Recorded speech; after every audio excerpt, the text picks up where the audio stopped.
People often ask me, oh, how much do we owe you now we've spoken to you?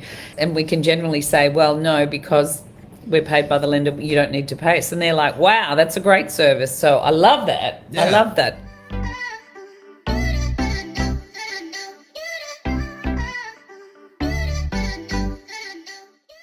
Hi everyone, this is the Property Education Company. I'm James. And I'm Louise from the Property Education Company here in Melbourne. But today we're talking about what was hot in the news, which just blew my mind, about mortgage broker commissions and the nonsense that bloody journalists get to write. God save us and forgive us. Anyway, we want to talk to you about how we're paid and why it's so hard, but what we like about it, and in case anyone out there is interested in becoming a broker who might want to talk to us. So let's have a chat. So, as a broker, our clients don't often pay us. Certain brokers have certain conditions where we may invoice a client for certain things depending on the broker and their preferences. But when we work for a client, our time to the client is free because we actually get paid by the banks. So we get paid a percentage commission. They tried to prove that it was broker choosing different banks because of the amount they lent us, but they couldn't. Choice desperately tried to prove that we were all in it for that. But of course, that's absolute nonsense, because all we're interested in, as with any broker, is because we've got to make sure our client is happy and they get the lending that's right for them. Why else would you do it? It's insane. And if you could just, oh no, we're definitely taking them there because they give us more, that's ridiculous. It's like, then you wouldn't end up with much of a business. And that's probably the ones who do that, they probably don't have much business. But we use about 40 lenders. The average commission is about 0.6% of the total loan amount. Now, what does that mean? It means obviously the higher loan amount, the better paid we are. And you know what? Most of the time, it's the same amount of work for a very small loan as a very big loan. And so when we've done heaps of loans for people that we don't even get rarely paid on at all, certainly not compensated for my time.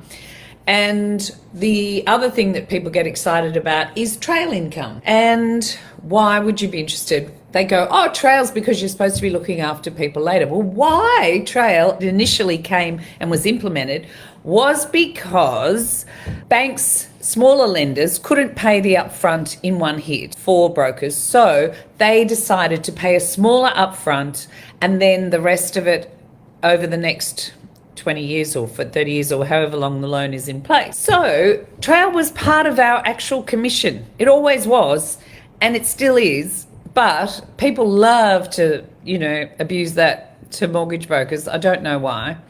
But anyway, so we actually have a huge service that we offer for our clients. Every 6 months, we review your loan. We do a full val and check the rate and make sure it's still competitive or help you move it every 6 months. So to break down a few of the points there, so when Louise was talking about people have tried to prove that brokers are very selective with their lenders for bigger trails, we've actually had several royal commissions into broking and mortgage brokers. What they found was there is no benefit picking one lender over the other. It's generally based on what we do for our clients. So when we go through our preliminary assessments, our clients, you'll know exactly what that's like going through with any of our brokers, including myself and Louise. What we do is we break down what's going to be the most ideal loan for you. Sometimes that's not even borrowing the most you can. And it might not even be borrowing through us. We might suggest that actually you're better off going back to your current lender or a bank because we can't get the deal that's right for you. So we have a legal best interest duty, which banks don't have, by the way. I was going to say, it's just what the bank can offer, as they do have a limited selection of just their products. Like I said, when brokers, we have a vast array of lenders. We carry 40 lenders across our panel with all our brokers. Other lenders have about an average of 10 to 20. We try and have a maximum as best we can. On top of that, when we are talking about the trail commission, it is a part of our commission. So what some brokers, and who's that guy, the barefoot investor, initially when he was talking about the trail, he's like, don't go to a lender with a trail. He's recently in the last few years come back on that from what we've seen, and he's understand that the trail is actually just part of how we're paid. And the brokers who offered to refund these things to clients no longer are in business. So good luck with that one, people. And the only ones who won out of that were the lenders, not the brokers. So for broking, generally, if someone wants to be a broker, it takes 2 years before you even get a livable wage. 2 years of working for almost nothing to even get there. And it's very rare that someone will hit their straps running and be able to make a turnaround an income within under that period. Not that I'm trying to put you off, because the work is enormously satisfying and it's great to be able to help people into their loans and homes.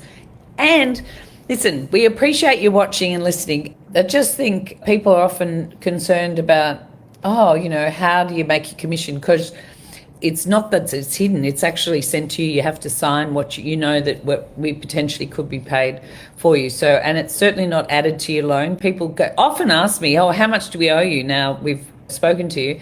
And we can generally say, well, no, because we're paid by the lender, you don't need to pay us. And they're like, wow, that's a great service. So I love that. Yeah. I love that. So to review, the loan cost that you actually pay does not include our fee. The lender pays us. We don't add anything extra to your loan when it comes to your purchase. What we've written on that loan agreement, that you should always review your loan agreements before you sign them, is what we're going to be paid, and it doesn't add anything to your loan or any extra expense on the client. And the other thing you should know about is there's a couple of incidences where we're not paid at all.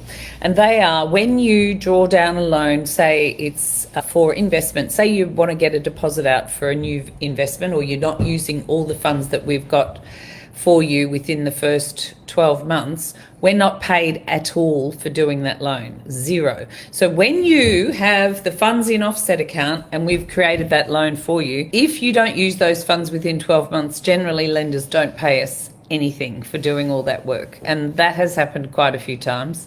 Because people are amazing. They go, can you just get me this out and blah, blah, blah, and then sit there and not do anything. So that's called net of offset. When the money is completely offsetting the loan, the brokers don't get paid for that effort. And I don't know about you, but I don't know if you like going to work and not getting paid for your work. But it's a bit tricky, that one, because the banks aren't making any money either. So we understand, but they've got more chance long term than we do.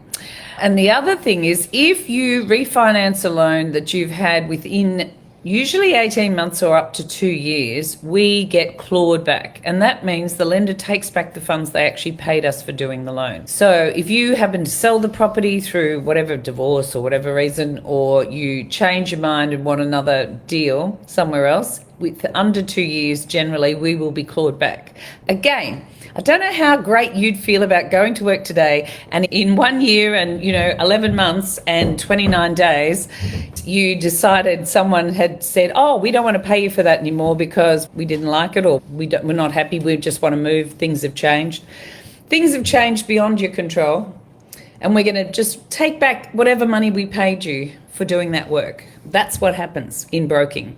So this is a problem for us, but that's why it can take a long time for brokers to make money in this business. So to say that people are making truckers is a ridiculous system set up. It's just too hard. It's not like that at all. So generally our brokers work incredibly hard and always have your interest at heart. That's why we do it, or else there'd be no joy in this at all. So to review everything we've spoken about today, when it comes to commission, it's not on the customer, it's from the lender to the broker. That is how we're paid, and that's a part of the trail as well. The trail is actually part of our commission, it's not anything tacked on. When it comes to broking, it can take a while for us to essentially make $1 when we start out in this industry, but the reward we get from it, and we highly suggest more people become brokers. If you've got some backup and you say you've got a big redundancy from somewhere and you wanted to go start in something very rewarding as a career, I can highly recommend. It is a fantastic career here. At the end of the day, it can be challenging, and as all industries, we have our ups and downs. Sometimes we aren't getting paid for loans, and sometimes the loans get clawed back from us. It can be a very challenging industry, but it's very rewarding in the same ways. And the amount of people we've helped previously, and we will continue to do so, it just makes it all worth it. So if you've got any questions while you're watching, please feel free to ask any questions. And next week, we're going to be discussing understanding your credit score, because I find that people rush to put their names into these systems and give away all their details, and that scares me a lot. And I want to make sure you protect yourself by not rushing out and putting your data everywhere and giving them access to it just to get your credit score. And we can show you better ways to do that and get the information.